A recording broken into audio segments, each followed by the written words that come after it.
Muchas gracias. Bueno, voy a partir brevemente agradeciendo a la organización, particularmente la persona de la profesora Diva Serra, y con eso voy a detenerme porque creo que estoy justo de tiempo. ¿Sí? Bien, la entrada en vigencia de la Ley de Delitos Económicos, la Ley 21.595, trajo muchas innovaciones. Entre ellas, una de las más llamativas, esperadas y celebradas, es la incorporación por primera vez de una regulación sistemática de la protección penal del medio ambiente en un párrafo intitulado Atentados contra el medio ambiente. Sabemos que con las salvedades del tipo penal de tráfico de residuos peligrosos contenidos en el artículo 44 de la ley 20.920 y los muy simbólicos tipos penales de la ley 21.255, que establece el Estatuto Chileno Antártico, la protección penal de los intereses ambientales hasta la entrada en vigencia de la ley 21.595 se articulaba sobre la base de una interpretación voluntarista de disposiciones dispersas en el Código Penal, y otras leyes que solo mediatamente y con una buena dosis de buena voluntad otorgaban algún grado de protección al medio ambiente. Esto cambió con la entrada en vigencia de los artículos 305 y siguientes del Código Penal. En lo sustantivo, este nuevo sistema de protección penal del medio ambiente consiste en dos delitos de contaminación, uno con elusión del sistema de evaluación de impacto ambiental y otro con infracción de normas administrativas ambientales, un delito de extracción peligrosa de aguas en zonas de escasez hídricas, donde el núcleo injusto se encuentra en la puesta en peligro concreta que supone la extracción de agua en zonas especialmente calificadas como zonas de escasez, ¿no? Y un delito de afectación grave de determinados componentes o elementos del medio ambiente,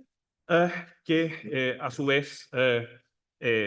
y admite incluso formas de realización imprudente. Una de las características estructurales de estos tipos penales es su estructura accesoria, ¿no? A saber, la dependencia del injusto típico, el injusto administrativo ambiental y particularmente de las autorizaciones administrativo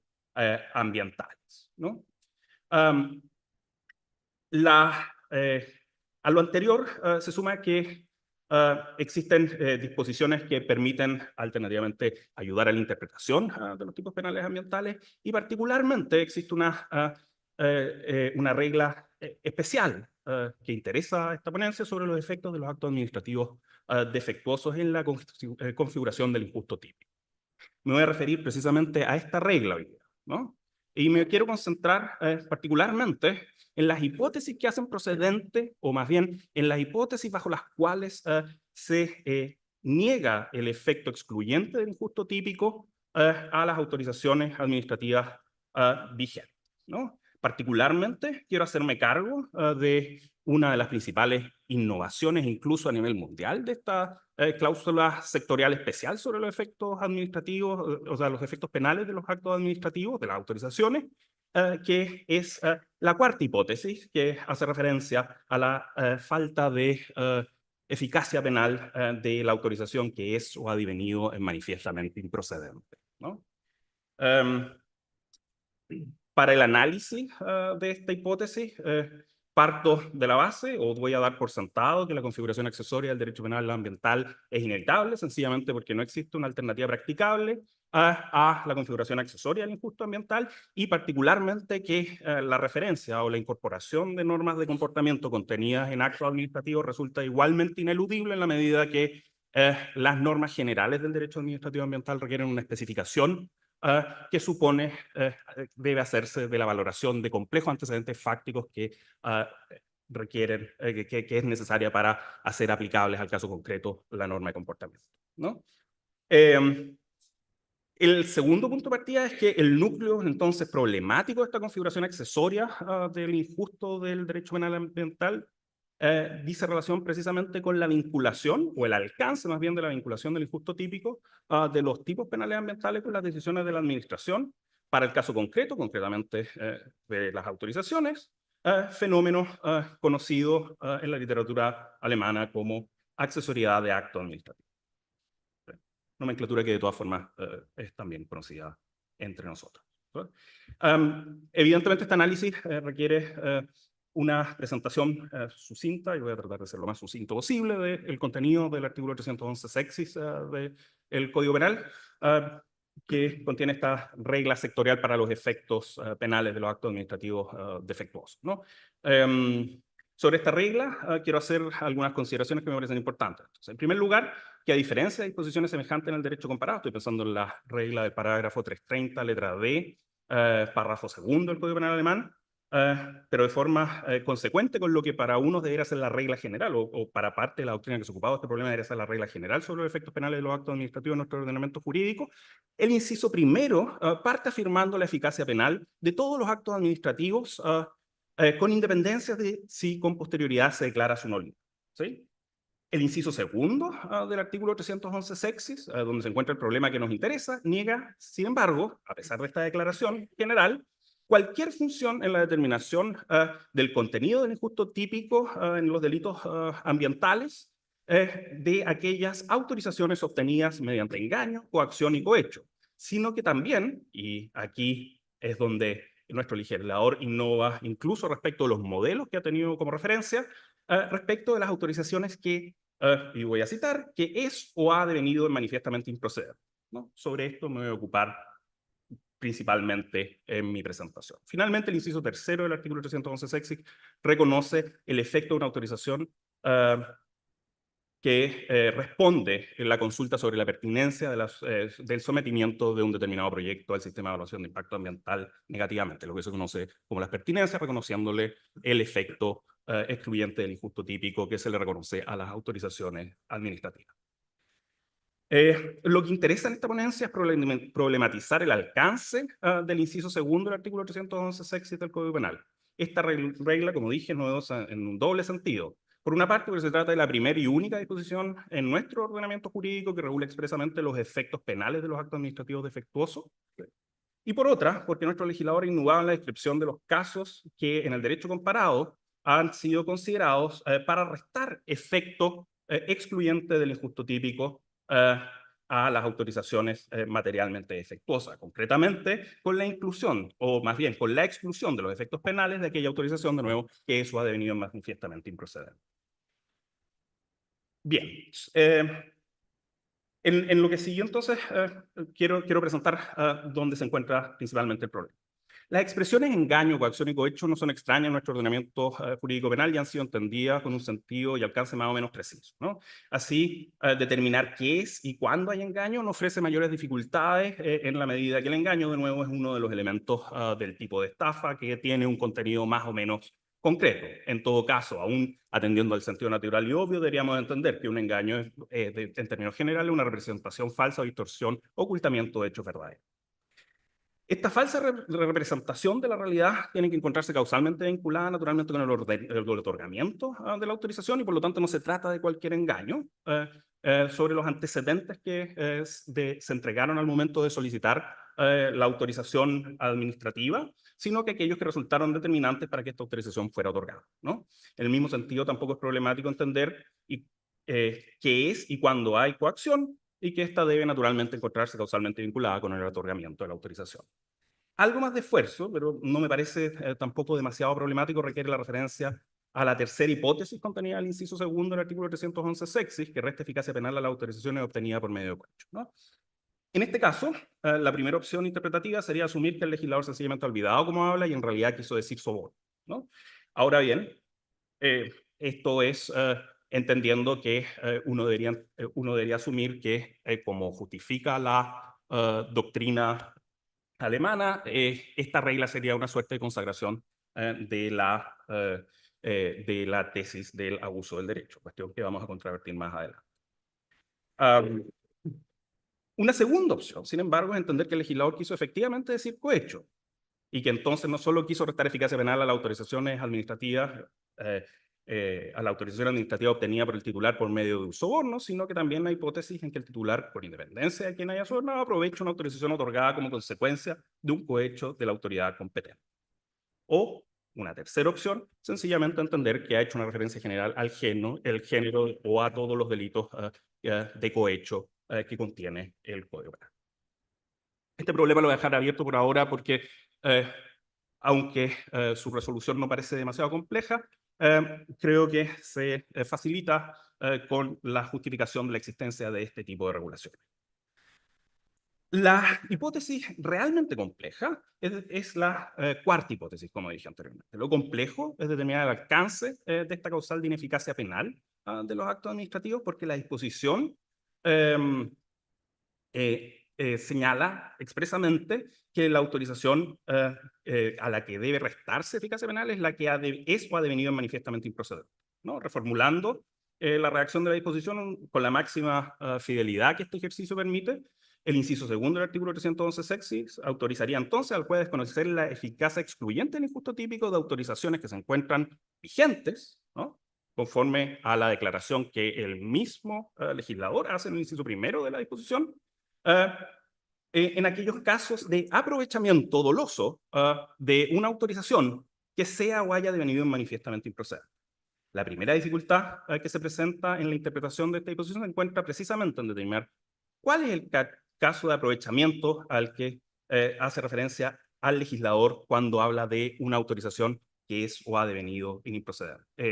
manifiestamente improcedente. Lamentablemente, la historia de la ley no dice nada, absolutamente nada al respecto. En efecto, la regla del artículo 311 sexis del Código Penal no estaba en la versión original del proyecto y apareció bien avanzado el trámite legislativo como una consecuencia de regular los efectos de las pertinencias que terminan regulándose en el inciso tercero. Con todo, me parece evidente que no nos encontramos ante una referencia a una forma reconocida en el derecho administrativo de pérdida de eficacia administrativa de la autorización. En primer lugar, porque que un acto sea o haya devenido manifiestamente improcedente no se corresponde con ninguna forma conocida por el derecho administrativo de pérdida de eficacia de los actos administrativos. En segundo lugar, porque el inciso segundo, si el inciso segundo estuviera haciendo referencia a alguna forma de ineficacia de los actos administrativos, estaría ahora dando insalvablemente la regla dispuesta en el inciso primero anterior, y por lo tanto estaría borrando con el codo lo que ha dicho en el inciso inmediatamente precedente. En tercer lugar, aceptada la objeción anterior, la expresión improcedente pareciera estar haciendo referencia a una forma muy específica de inadecuación al derecho de la autorización que no dice relación con vicios formales y subsecuentemente pareciera estarse refiriendo a una hipótesis en que la autorización es materialmente contraria a derecho, pero es en todo caso formalmente válida, particularmente en atención a la declaración que el mismo legislador hace en el inciso. Entonces la pregunta es, ¿cómo entendemos esta excepción que pareciera estarnos diciendo que aun cuando existe una autorización que se encuentra vigente, el juez podría reconocerle sentido porque es o ha devenido manifiestamente improcedente? Las reflexiones que les voy a presentar en lo que me queda de presentación parten de la base que las consecuencias de la incorporación de una regla sectorial sobre el efecto de la autorización administrativa dependen en buena medida de cómo respondamos a la pregunta por el fundamento de esta misma regla, ¿no? Una primera opción es sostener que la regla del artículo 311 sexis del Código Penal contiene una excepción legislativa expresa a un principio general de accesoriedad del derecho penal, también respecto de los actos administrativos materialmente defectuosos. De acuerdo con esta opinión, en base a argumentos de distinta naturaleza, parte de la literatura ha sostenido, y principalmente, sin embargo, en base a argumentos teórico-normativos, que la dependencia de los actos administrativos materialmente ilícitos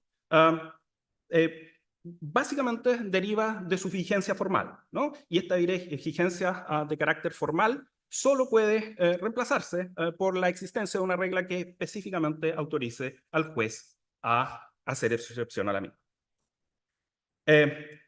Una segunda opción es sostener, como hace la doctrina alemana mayoritaria, que la regla del 311 sexis del Código Penal es en realidad una expresión especialmente codificada de la doctrina del abuso del derecho. Como sabemos, se trata de una doctrina firmemente asentada en el pensamiento civilista y que en términos generales postula la existencia de límites inmanentes al ejercicio de los derechos, cuya superación hace inadmisible el ejercicio de una posición jurídica, ¿no? Este es paradigmáticamente el caso del ejercicio abusivo de las facultades conferidas por una posición jurídica obtenida ilícitamente, el exceptio doli presente, pero también la explotación de una posición jurídica que se ha obtenido de forma deshonesta, exceptio doli preterito. Su importación al derecho penal se ha justificado o se justificó en la doctrina alemana sosteniendo que en realidad no se trata de un principio civil, del derecho civil, sino de un principio general del derecho que como tal debería ser reconocido en el derecho penal, ¿no? Esto es textual Rudolph, ¿no? El problema es que aun si admitimos el carácter de principio general de la doctrina del abuso del derecho, el desconocimiento de la vigencia de autorizaciones formalmente válidas fundadas en su obtención o ejercicio deshonesto nos pone en una seria contradicción con el principio de legalidad, o al menos debería llevarnos a plantearnos serias dudas respecto de su compatibilidad con el mismo, dada su indeterminación. Consecuentemente, si atendemos que el legislador efectivamente ha tomado la decisión de codificar la doctrina del abuso del derecho, entonces debemos entender que la incorporación de esta regla sectorial también viene a reafirmar la vigencia de una accesoriedad de acto estricta, ya no por la vigencia de un supuesto principio de accesoriedad de acto estricta, como en la primera tesis formal, sino que por las limitaciones impuestas por el principio de legalidad. Sí. Frente a las opciones anteriores, podemos plantear una tercera opción que permite desconocer el efecto de los actos administrativos materialmente defectuosos en ausencia incluso de una regla como la de 311 sexes. En eso no voy a entrar en este minuto. Esta tercera opción supone que debemos entender que los tipos penales que remiten expresa o implícitamente a actos de la administración,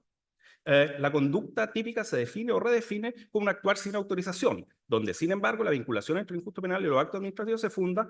en el sentido de las normas administrativas materiales que autorizan a su otorgamiento, que a su vez solo pueden ser relevantes para la configuración del injusto si ellas se encuentran orientadas a la protección del bien jurídico penal definido a partir precisamente de las normas de la estructura de ese mismo tipo penal que incorpora las normas del derecho administrativo, en este caso ambiental. En este sentido, la remisión no debe entenderse como la incorporación de toda norma contenida en el acto incorporado al margen de su corrección material, ¿no? Admitir que los tipos penales que remiten actos administrativos se encuentran siempre vinculados a actos administrativos con independencia de su corrección material supone aceptar que la administración se encuentra facultada para crear una autorización para lesionar bienes jurídicos, incluso en contra de la voluntad del legislador, la voluntad expresa. Dicho de otra manera, las normas de comportamiento contenidas en un acto administrativo solo pueden ser relevantes para la configuración del injusto en la medida que sean consistentes con las reglas administrativas materiales que autorizan su otorgamiento y subsecuentemente con la protección del bien jurídico protegido. En base a esta explicación, no resulta imposible, o me quiero atrever a proponer un camino de solución a la causal más problemática que hemos caracterizado, esta cuarta hipótesis del artículo 311 sexis del Código, ¿no? Y aquí muy brevemente. El aprovechamiento de una autorización materialmente ilícita o el aprovechamiento de una autorización que es o ha devenido en manifiestamente improcedente debe entenderse como aquellos casos donde la autorización se ha apartado expresamente de los estándares normativos claramente establecidos por el legislador. Concretamente, para usar el ejemplo de la autorización que más evidentemente resulta aplicable o que más evidentemente se integra a estos tipos penales, resulta entonces que más allá de las hipótesis más evidentes, uno debería entender que también eso ha devenido manifiestamente en improcedente aquella autorización administrativa, aquella resolución de calificación ambiental que infringe las exigencias mínimas establecidas por el legislador, ¿no? Por ejemplo, o como sería, por ejemplo, el caso de un proyecto que debe someterse al sistema de evaluación de impacto ambiental y que es autorizado sin cumplir con alguno de los requisitos establecidos en el artículo 11 de la ley 19.300 o en algunos casos que se autorice o se autorice el no sometimiento, el no sometimiento al sistema de evaluación de impacto ambiental de un proyecto que, conforme a la interpretación sistemática de los requisitos del artículo 10 y el artículo 11 de la ley de 19.300, debió haberse sometido necesariamente al sistema de evaluación de impacto ambiental, ¿no? Esto sin entrar en la valoración de la correcta subsunción que hace la autoridad administrativa al otorgar la resolución de calificación ambiental. Sin embargo, esta misma interpretación no podría o excluiría la posibilidad de aplicar esta última hipótesis en aquellos casos de autorizaciones antiguas que encontrándose plenamente vigentes ya no se encuentran ajustados a estándares de evaluación moderna. Eso. Muchas gracias.